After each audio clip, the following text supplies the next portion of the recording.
Heyo everybody, it's Audrey Perrin from Audrey Lynn Studios on the west side of Canada near Vancouver. It's a kiln opening. It's actually not that exciting, but yeah, there are some things to tell you about, so let's go. Okay, let's start with some small things. These are going to be magnets. And I've done them on the Plainsman 340, which is their buff gray. And this is Cutie Pie Coral. These are all stroke and coats. And this one is Sour Apple. It's really cute. And this one is Butter Me Up and Camelback and Slime Time. And then this one is Slime Time and Purplelicious. So I'll show you the magnets that I put on them. One moment. I get these off of Amazon. Oops. And they are the neodyne magnets. They're stronger than a craft magnet. So they come in a, this is the, I'm sorry, it's all mucked up. The variety pack. I recently just got one that was all the same size, but they are stronger than a craft magnet, and I prefer that, of course. So here they are, and there, finally.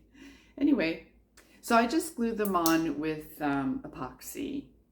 Usually I just use, this time I'm going to use the WELD 2-part epoxy. Epoxy is 2-part, unless you use an epoxy putty, which I'm going to tell you about later.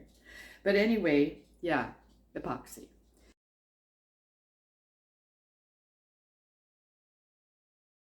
Okay, so another small dish is also made out of the 340. And these are GR pottery forms. I have the set goes from small, there's about 5 sizes, to the largest size. And this is underglaze transfer.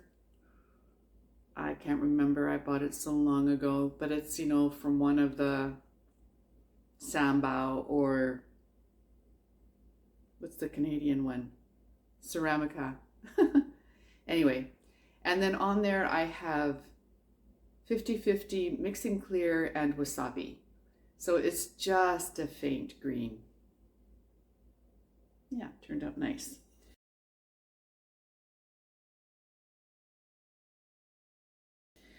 Okay. Now these are from a Sprig mold that I get off of Temu, and you may have seen them. I think Sarah Perrin from Perrin Pottery has done some, and she does them differently, which is great. It's great to see how we all do something a little bit different.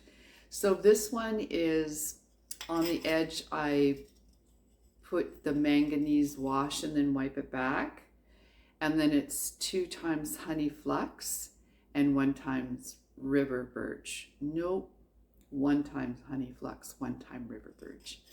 And so I'll just show you how they all turned out. This one I thought could have used more river birch crystals, so thinking maybe I should try 2 times river birch.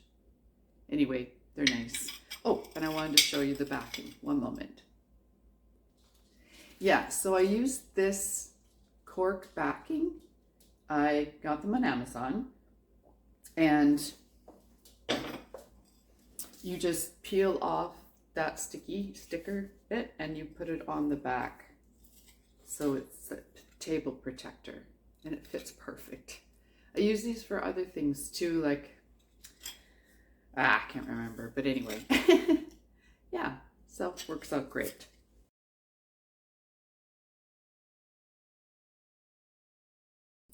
Okay, so I have a bunch of little dishes that I used the chocolate clay from Plainsman, and this is a roller by Sue Butler from 3D Commotion Etsy, and that link is in the description. And so these are all spectrums. So this one is Fuzzy Peach ×2. So that worked out great on chocolate clay, which is why I did these. So they're like testers, but I'm going to sell them too. I've got photos of them. So this one is Spanish moss. It's good. Not the same amount of coverage, but it's nice. So it settles into that texture.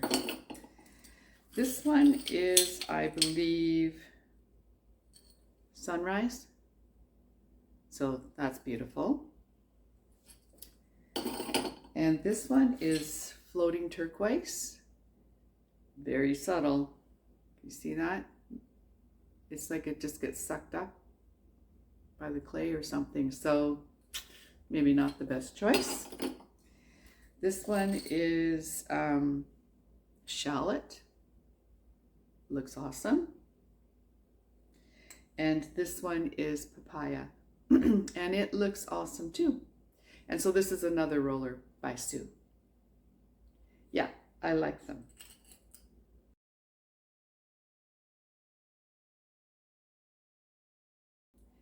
Now these plates are GR Pottery Form, and where did I get that strawberry? I'm gonna have to look that up. Okay, anyway, I think it was another Etsy seller, but anyway. So this is Plainsman 340S, so it's their speckled clay. And the strawberry is Stroke and Coat Hot Tamale, and that light green is Sour Apple, and the darker green is Slime Time. And then this is Old Lace. Okay, on this plate I piped on the Old Lace, so I flooded the area. This one I painted twice with a brush. Okay, and I don't know if you can see the difference. There's a little bit of a difference. It just looks thicker. Anyway, these were fired once, and I do love that about Stroke and Coat, that you can flood or like glaze a bone dry piece and then put it into one firing. So these are great. They worked out great. The berry farm's gonna love them.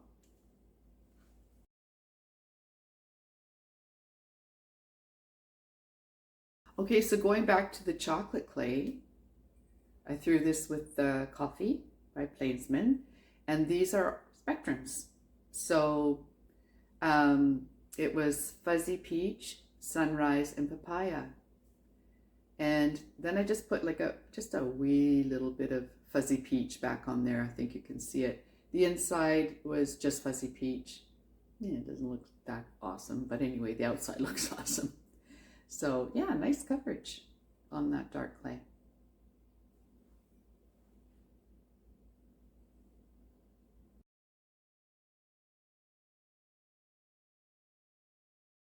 So I'll post a picture of what this looked like before. It's a refire, and here it is.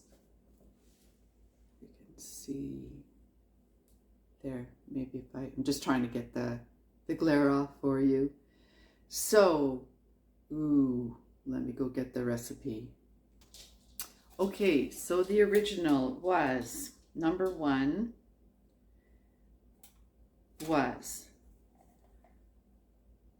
2 times dark purple from Spectrum, and then a third down here, because it's like a celadon. So I wanted it to cover. And then number 2 was 2 times honey flux, so because I wanted everything to move, because the next one was 2 times lavender mist, and I didn't think it would move, which is why I put the honey flux underneath. And then Stroke and Coat Purplicious, and I'll put a picture what it looked like before. So when I refired, then I put pearl white, just one time pearl white on it. And meh, no, I think it's back to the drawing board on this one. So sorry for the disappointment, but I'm gonna go back and change that lavender mist, because that yeah, I know lavender mist goes a little bit brown, but I thought, yeah, maybe I didn't think this would happen. So anyway, I'm gonna go back to the drawing board. So maybe the next one will be great. Anyway, that's that. Somebody will, I was gonna say somebody would like it, but you know what, it ended up floating. And so I can put it as a second, or I'm all good to put a decal on that. Anything that kind of hides it. So yeah, I've got a few tips and a few tricks now for getting seconds up to saleable par.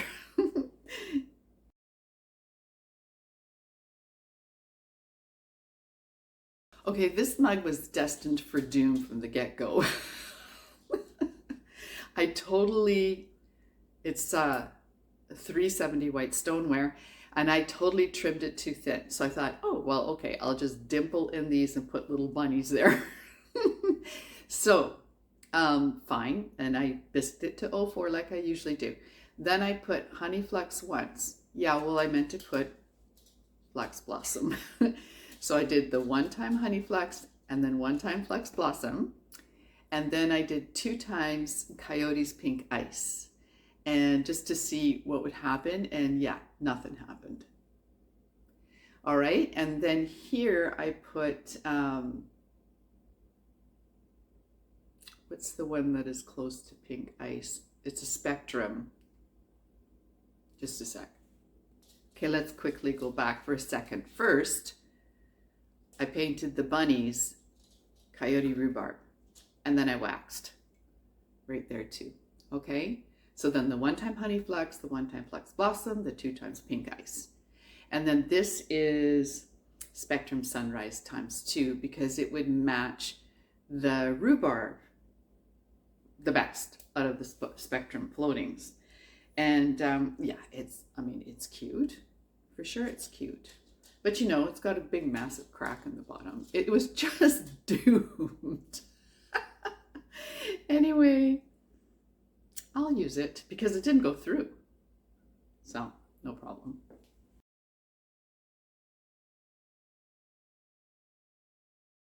I wanted to show you that I printed off the Spectrum floating glazes so that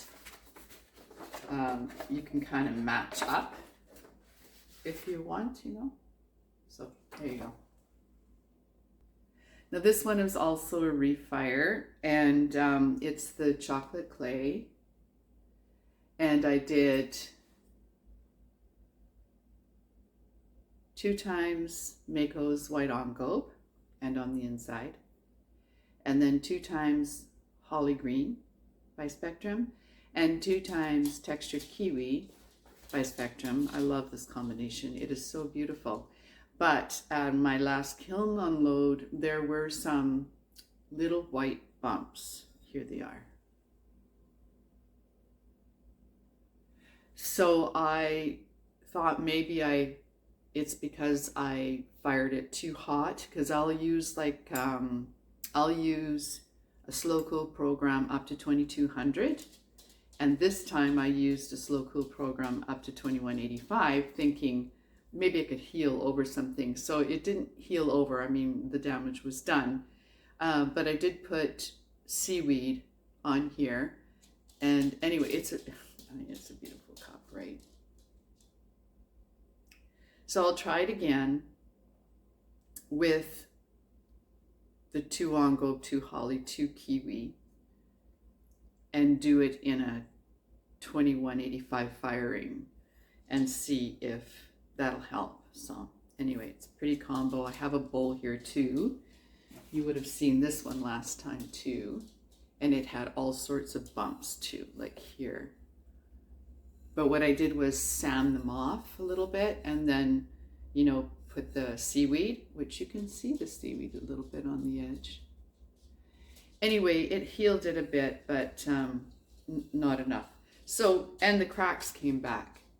last time I thought, oh my gosh, the cracks are gone, but now they came back. But that's okay because I have a technique to show you on another video. I'm pretty excited about it. Anyway, later.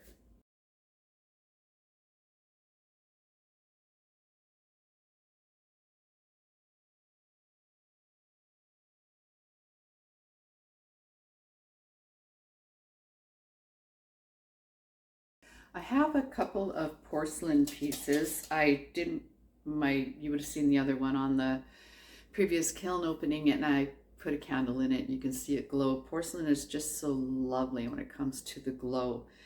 So this one, yeah, I threw a Pinky the Beaver wheel. Pinky the direct drive beaver wheel. And I'm actually trying to keep that one for porcelain, because I'm not going to be making huge porcelain pieces, so it's perfect for that. Yeah, I mean, I still have to finesse my porcelain finishing and so on, but it turned out pretty. And then I have one other. So I will put a candle in, probably just this one. So can you see the carving? So I'm curious to see what the candle will look like in there, the glow that will happen. Yeah. Oh, and on here I put, somebody asked me, I put Mako Stoneware Clear. So not the zinc free, but just the stoneware clear.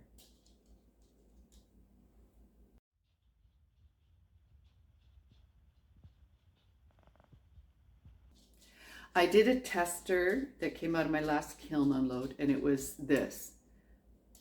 Okay, so this was, these are Pottery Supply House glazes. So I wanted to try this on another piece. And this one went to 2,200. Yeah. This one, oh, is that?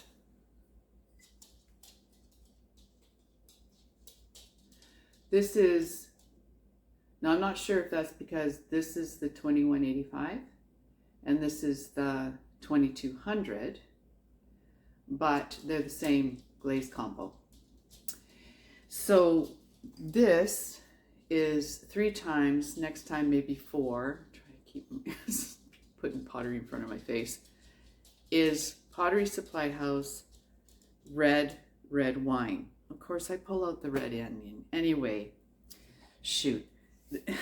This is red onion. I didn't use red onion, I used red wine, okay? And so that's what this is, red wine.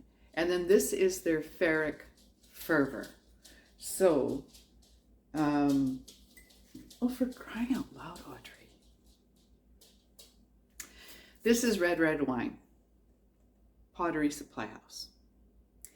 And then ferric fervor. Okay, so that was my 2,200, and they're both on 370, the white stoneware. 2,200, and this one was 2,185. So, of course, what I want to do now is try it again on another piece in a 2,200, because I mean, it's cool. It looks cool, but this is what I had in my mind's eye. So anyway, we'll see. I love this. I think that is really cool. It's cool. It's not stunning or anything, but it's cool. All right.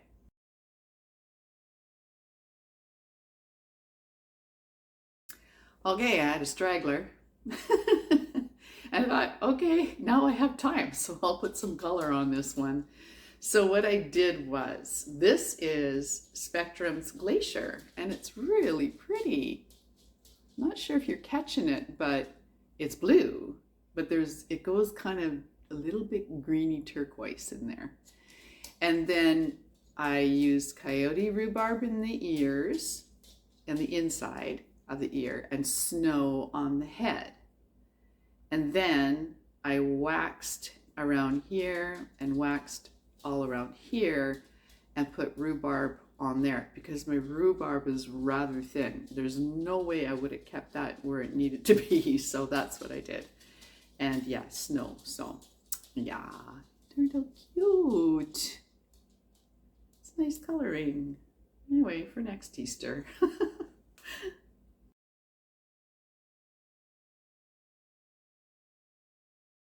Now these are a couple of BC Guy mugs. So this was a refire, and the badge was just a little bit too patchy for me. I know you guys were gracious, and it was like, oh, just leave it. It looks fine. It looks rugged. And I'm like, yeah, you know how it is. Anyway, I just put another coat of blue rutile on the body of the mug, and then another coat of Mako's leather, and it's great now. Perfect. I love it. I think it's a nice man mug. There's a few little things that are probably my fault, you know, like little things I didn't sponge down enough. And then here's another one, and this one is not a refire, so it is 3 times leather and 2 times blue rutile. So I'm kind of thinking maybe I should do 3 blue rutile on the future BC Guy mugs of this combination. But yeah, this always bugs me when I get this handle crack. I'm trying a few new things now, but let me know what you guys do about that. Anyway, like I said, I have a good way of fixing my seconds. It won't make it microwave safe. It won't make it microwave safe or food safe, but that is on the handle, so that's not going to matter. Anyway, I'll get on that video.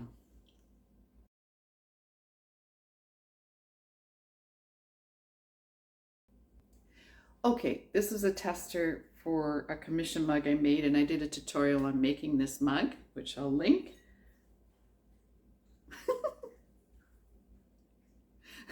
That's why this was the tester.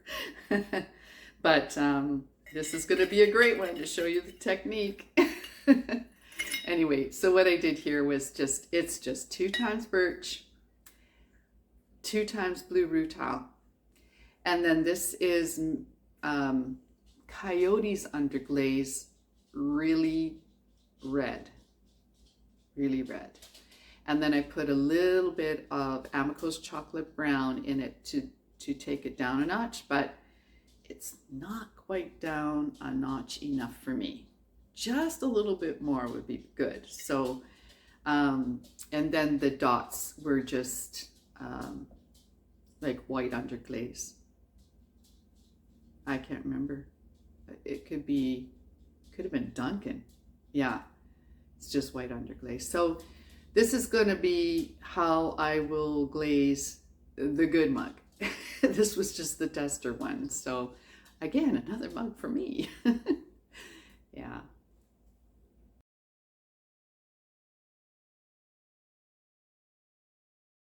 So here's another refire. In the last kiln unload, and I'll put a picture here of what it looked like before, I had dipped it in my studio white and then took a squeeze bottle and lifted into it some Louisiana Bayou and some copper float. I mean, just Louisiana Bayou first, and then clean the bottle out, blah, blah, blah, pick up the copper float, a few lines of copper float. And it didn't look very good because my studio white is losing it. I have to make a new batch. So I refired it by putting the 2-time honey flux and 1-time river birch. And so it's the honey flux that's reacting with my studio white to go kind of pinkish. And it works here, it's fine. And I did the bottom. And then this was the plate. Just refired the plate the same way. So it's a very organic berry bowl. You can see it just, yeah, they sell great. I do different kinds of berry bowls, and I have a tutorial I'll link. And but you know, it looks really wonky, but people love it. So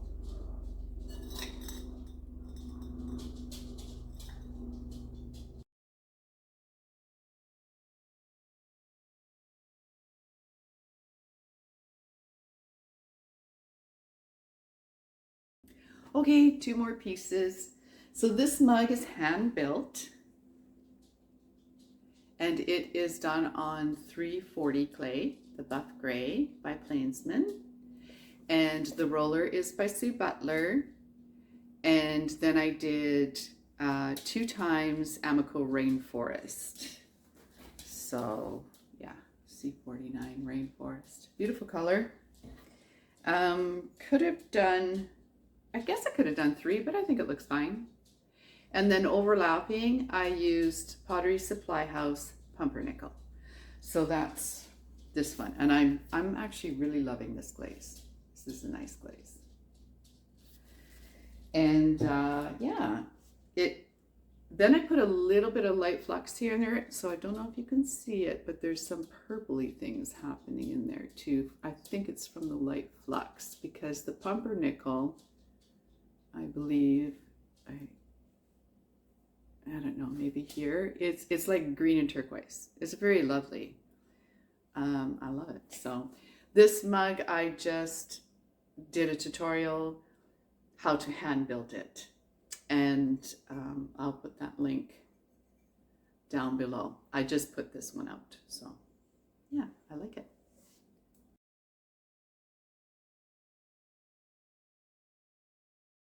Okay, last piece is the tray, and this shape is on my website, audreylindberg.com, as a free template if you are really partial to this shape. And these are both Sue Butler rollers. So this one is leafy, and this one is the one you just saw. This is a relief roller, relief, R-E-L-Y-F. I think I got it from one of the suppliers. Anyway, this is all filmed now, finally. And so I'll be editing that. This is 2 times Spectrum Soft White. Looks beautiful in a textured, over a textured buff piece. It's so beautiful. And then this one is 2 times Soft Aqua by Spectrum. And then a wee little rim of Louisiana Bayou. Yeah, turned out so lovely. And I just went down to here because this is nice enough. To me, this is nice enough you can leave it bare. So I just did like a little border there. And that one was just Soft Aqua. That's it. So you can see that. Goes nice on that. So anyway, there you go.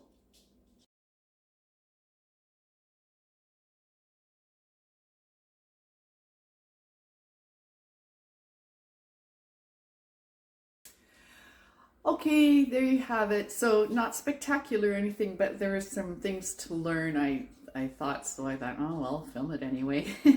I do love this, and I am back to loving hand building. Of course, I love to throw mugs. That's not it. They are apples to oranges, right? A thrown mug is very different than a hand built one. So, and I love the plate.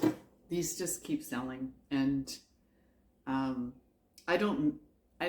I mean, of course I make them because they keep selling, but I love them.